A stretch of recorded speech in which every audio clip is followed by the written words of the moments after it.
Hello and welcome to the Silver King's War. I'm Michael Sievers, the writer, producer, and creator of this podcast series about my father's Second World War as a B-26 bombardier. Today we are in Serviceman, which is the third play in this series. We're in the first act, entitled Brussels, and this is scene 4, titled Birmingham. It begins with Michael, the narrator, who is Stanley's son. This scene begins on the rail platform as Stanley arrives home. He's 22, a hardened warrior and decorated veteran. Sara and Milton Silverfield stand solemnly as the rail car door opens and Stanley steps to the platform. He smiles and embraces his mother, who is crying and seems almost inconsolable. Milton, standing aside in deference to Sara Belle, steps forward with a fatherly smile and an embrace. There are no tears, just a long, symbolic hug, father to son. Now, both men, each changed forever by the war, find a moment to acknowledge that a once callow son has become a man.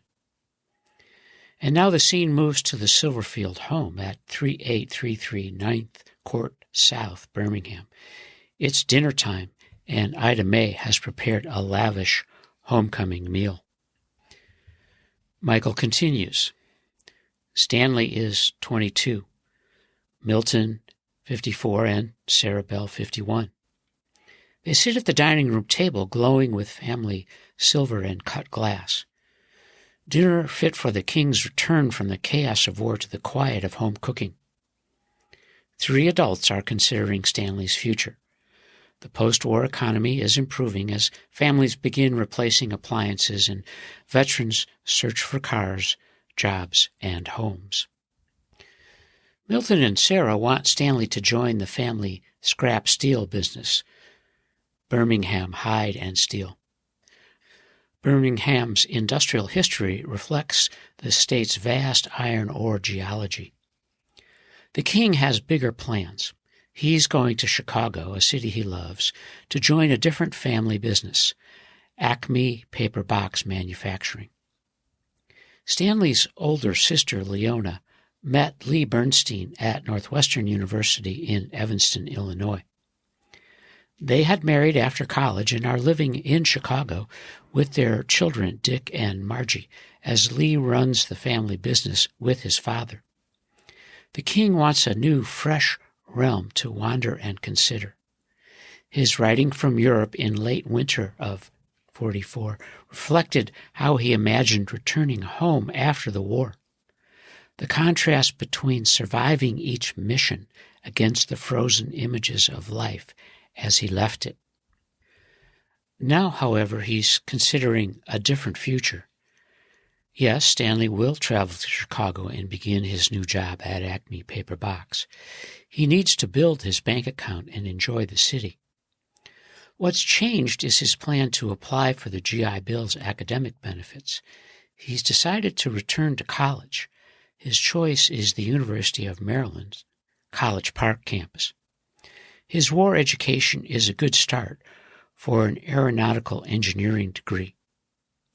Stanley knows Glenn L. Martin.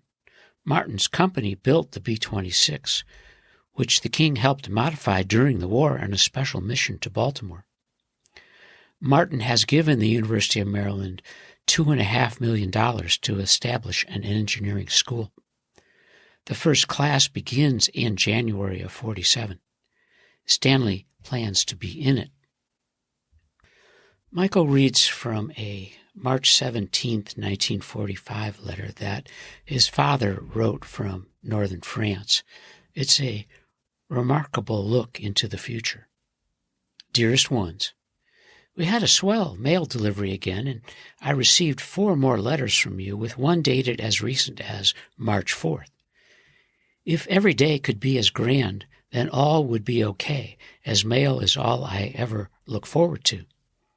You're so sweet to write every day. I appreciate it, as a letter is like being at home again. It brings you so close to me. What more can I ask?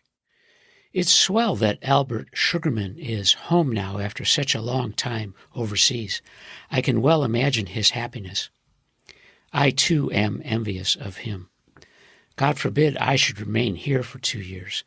My hopes and dreams are that someday soon I shall call you and say, "Well, Mom and Dad, here I am in New York. Come and take me home."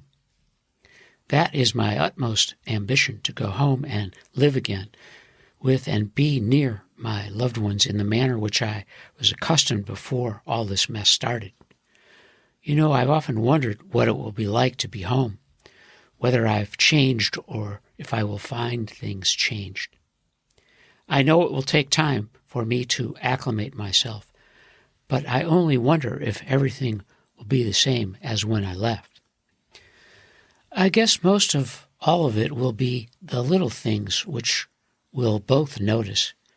After all, living under such conditions as are prevalent here are bound to bring about some changes in a man. The sort of changes I'm sure only a close relationship previously can find. Then there will be the small things about a home life which I have forgotten and which will seem new to me. About the best description I can find is that it will be like coming out of a long and deep sleep, awakening into a new world. You'll have to forgive me writing this way. Sometimes the craziest things enter my mind, and this just happens to be one of those times. Don't get the idea that I've changed. I guess I just have too much time to think.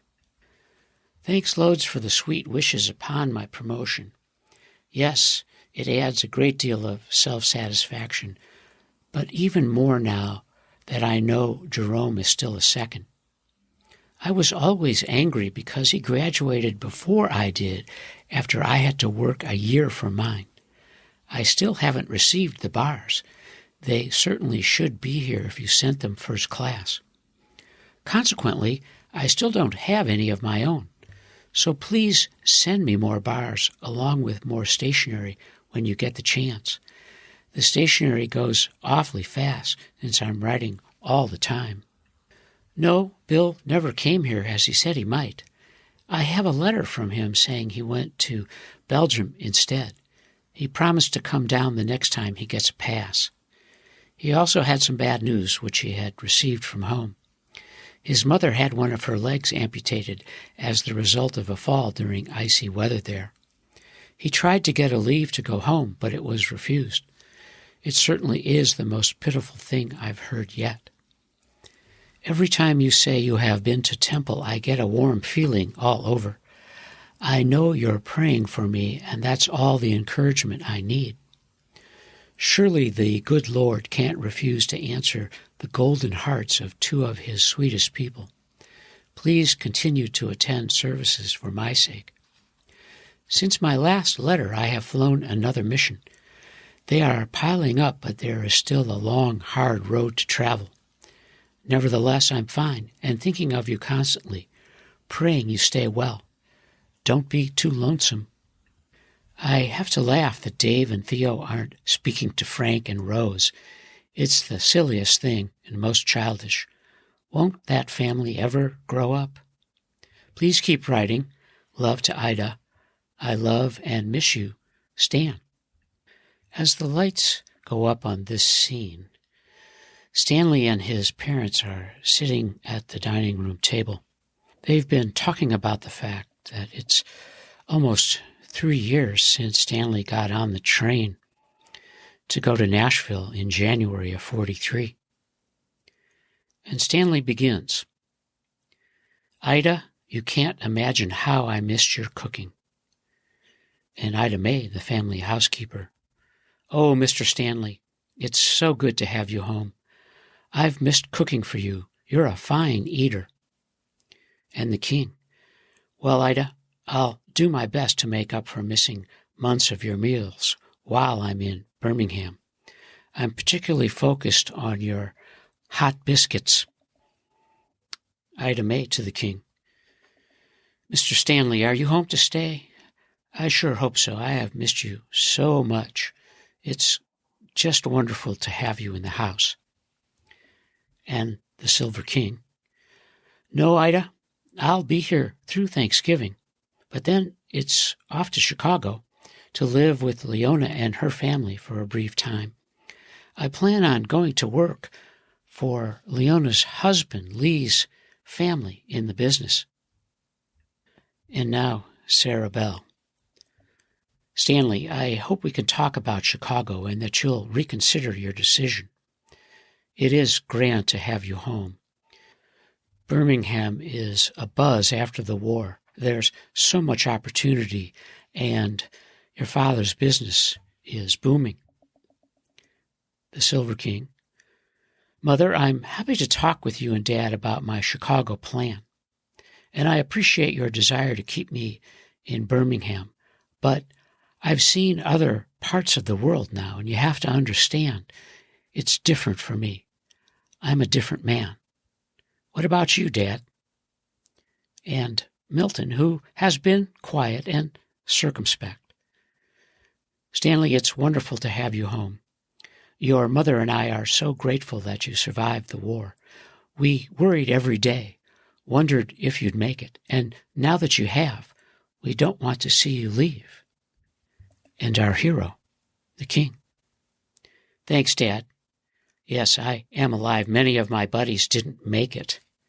And now I'm ready to get my fill of every day, to the utmost. I hope you understand that what made me a marauder man was the focus and commitment that our work meant a future of freedom. And now that we have won, I'm going to chase that freedom. And Milton, I do, Stanley.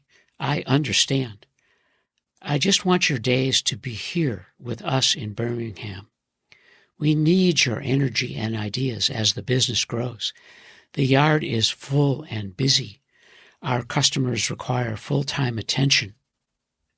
We're working hard to keep them happy, and your future can be bright right here with us. And the King. I respect your feelings, Dad, but I'm a different man now. I'm not the callow kid who got on that train seeking pilot's wings. I've seen Brussels, Paris, Cannes. Add to that list Los Angeles, Chicago, New York, Baltimore, Savannah, Atlanta. Birmingham is no match for Europe. I hope Chicago is. Lee said he's holding a production job for me. I want to give it a try.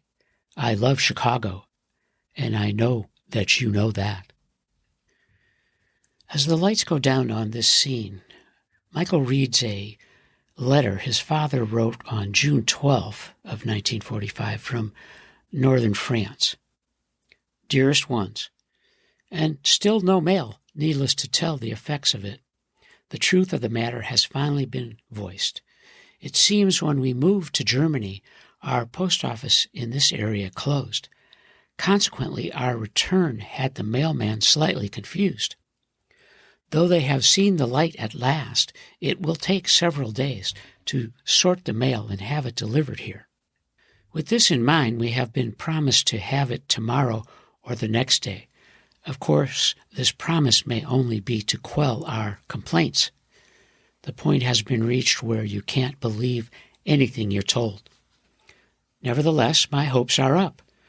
There should have been enough mail accumulated to keep me busy for several days, and I can't think of a better way to pass the time than reading your letters. The situation here hasn't changed a bit, I'm regretful to say. In fact, only the weather changes, and even that is for the worse. All night it rained, making today muddy, cool, and miserable. I've never seen such unsettled weather for this time of year. Well, the rumors are still flying high, wide, and handsome. I picked one up yesterday that sounds good enough to pass on to you. It is, within 3 months, the entire group will return to the States intact for redeployment. That means the group will be dissolved and the men reassigned.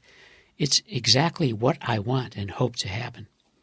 Being released from the group will give me a chance to re-enter pilot training. As I understand it, only the men back from combat are being admitted. Thus, my chances are excellent. and I'm sure I could make it with a second chance. Besides, it has another advantage, which I am sure you can see. So, that's the latest rumor. The time has been cut in half anyhow. Now, if it were only true, everything would be swell. The air review I was in Sunday went off pretty good. We flew over Frankfurt, and only yesterday from the paper did I learn who the show was for. I'm sure you must have read about it. Zhukov and Ike had a big meeting there, and we paraded for the Russian general. It must have been an impressive sight, with so many planes flying in formation. Since our group led the entire division over, I didn't get to see any of the formation. I was navigating the second box, and I almost became group leader. That would have been something. They would probably still be looking for us if I had become leader. It seems funny going over Frankfurt without catching any flak.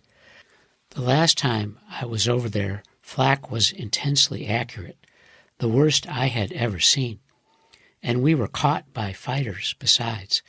Yes, it was a funny sensation. Night before last, we went into Amiens to get away for a while. We only stayed a short while because there isn't anything there and they roll in the sidewalks at 11. While there, though, I saw an exhibition of the kind which I never saw before and doubt seriously if I ever will again. I wish I could describe it to you, but it's absolutely not being done. So, maybe when I get home, if you get me real drunk, perhaps I'll tell you. It's something I shall surely never forget. There isn't any more news for now. I'm fine and thinking of you constantly, hoping you're well. Love to Ida. I love and miss you, Stan. This is the end of Scene 4, Birmingham, and the end of Act 1, Brussels, in Serviceman. You are listening to the Silver King's War.